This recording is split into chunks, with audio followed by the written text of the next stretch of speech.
ही गोष्ट स्टोरी नाही. आमच्या चाळीत आजही लोक रात्री 10 नंतर बाहेर पडत नाहीत.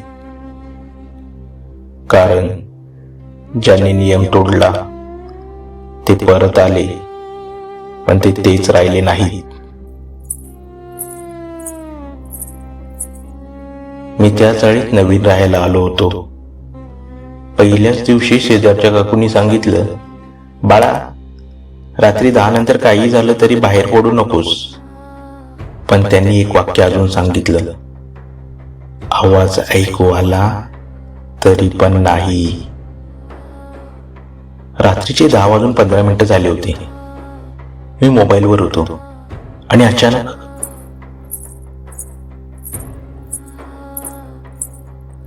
पैंजणाचा आवाज येऊ लागला.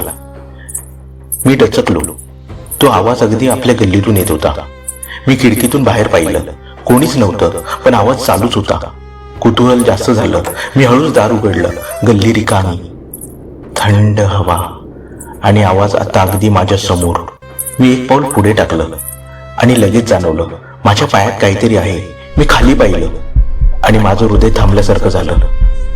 माझ्या दोन्ही पायात पैंजण होते, जुने, गंजलेले आणि ओले, आणि ते स्वतःहून हलत होते. मी मागे वळायचा प्रयत्न केला, पण माझे पाय ऐकत नव्हते. ते मला पुढे पुढे घेऊन जात होते. तेवढ्यात माझ्या कानाजवळ एक थंड श्वास जाणवला. कोणीतरी अगदी जवळ उभं होतं, पण दिसत नव्हतं.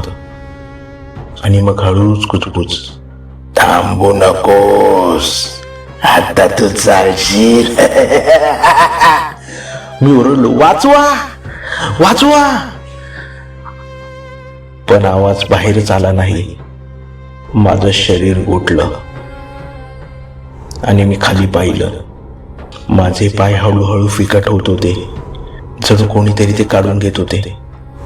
त्या क्षणी माझ्या समोर एक आकृती दिसली, वाकलेली, तुटलेली, आणि तिच्या खाली काहीच नव्हतं.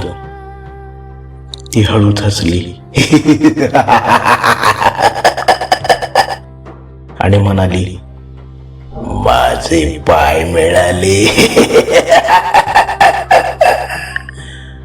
दुसऱ्या दिवशी लोक म्हणतात, गल्लीत एक मुलगा सापडला. डोळे उघडे, शरीर थंड, आणि त्याचे दोन्ही पाय गायब होते. आता मी तुला एकच सांगतो, जर तू कधी रात्री 10:15 पैंजणाचा आवाज ऐकला तर हलूही नकोस. कारण ती आधी आवाज देते, मग पाय घेते.